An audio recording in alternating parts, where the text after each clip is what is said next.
परमात्मने नमः। गीता का खास लक्ष्य।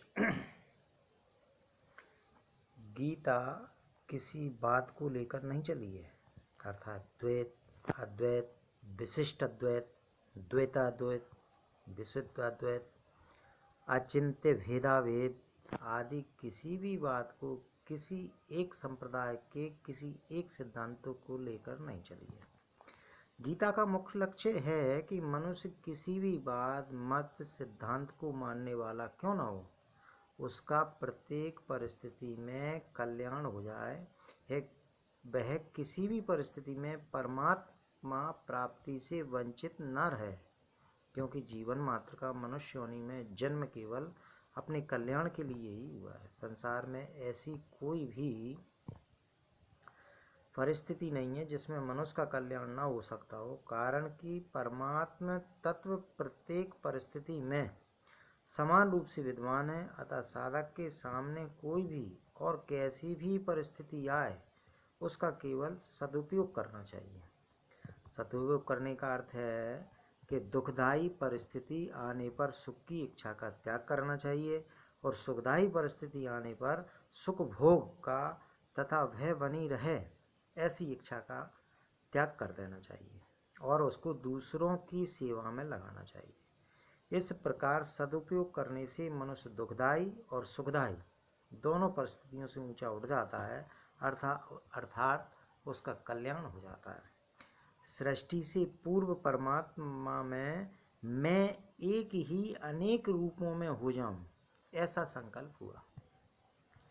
इस संकल्प से एक ही परमात्मा प्रेम बुद्धि की लीला के लिए, प्रेम का आदान प्रदान करने के लिए स्वयं ही श्री कृष्ण और श्री राधा, जिन्हें हम श्री जी भी कहते हैं, इन दो रूपों में प्रकट हो गए।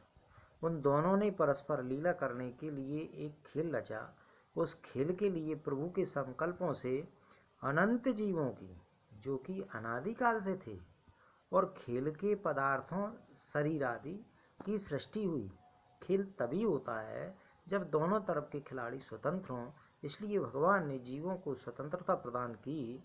उस खेल में श्री जी का यानी श्री राधा जी का तो केवल भगवान की तरफ ही आकर्षण रहा, खेल में उनसे भूल नहीं हुई।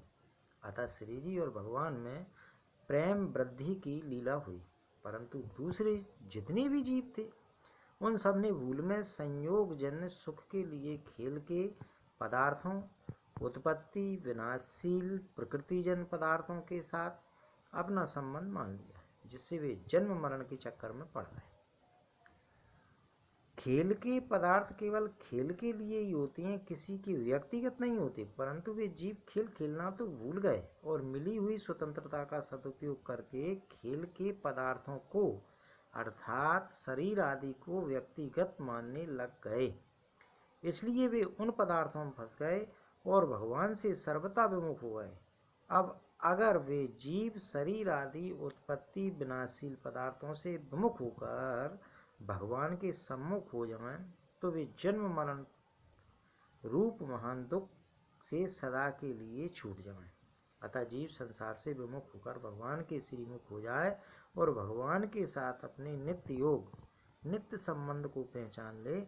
इसी के लिए भगवत गीता का अवतार हुआ है। ये गीता का लक्ष्य है। गीता पढ़ने से जो कुछ व्यक्ति ऐसे विचार करेंगे, गीता पढ़ने से है क्या, तो जो चीज़ अभी हमने बताई, ये जो है गीता का ये प्रमुख लक्ष्य